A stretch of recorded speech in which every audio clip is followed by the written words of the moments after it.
मित्रांनो, हे आहे कपड्याचं झाड.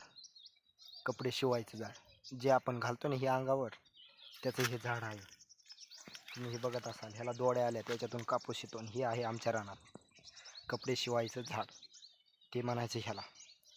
तुम्ही बघत असाल इकडं, हे बघा, हे आमच्या रानातच झाड.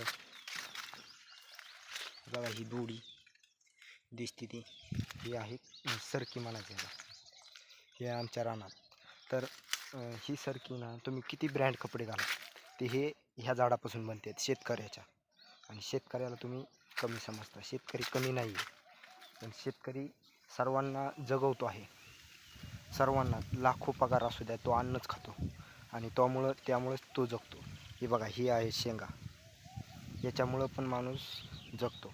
तर ही आहे कपड्याचं झाड, कपाशी. हे बघत असाल तुम्ही इकडं, ही दिसते का ही कशी? ही बघा, ही आहे, याला म्हणायचं सरकी काय. आणि ह्या सरकीपासून माणूस कपडे बनवतो. कापसापासून ही कारखान्यात जाते, कापूस कारखान्यात.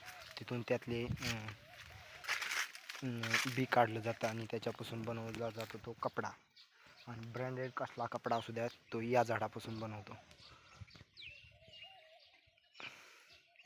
त्यामुळं ह्याला आपण कमी समजायचं नाही, शेतकरीला कमी समजायचं नाही. शेतकरी हा डॉन आहे, राजा माणूस आहे शेतकरी. त्यामुळे शेतकऱ्याला कमी समजत जाऊ नका. आणि ही सर्व आहे, ही संपत्ती आहे शेतकऱ्याची आहे. आणि याच्यामुळे तुम्ही अंगावर कपडे घालता. समजलं? इथूनचे पार तिकडं आहे, आणि इकडं नाही मागं, पण तिकडं आहे पुढं. आता दाखवलं तिकडं पार कुठपर्यंत पण आहे. हे आपलं रान आहे स्वतःचं.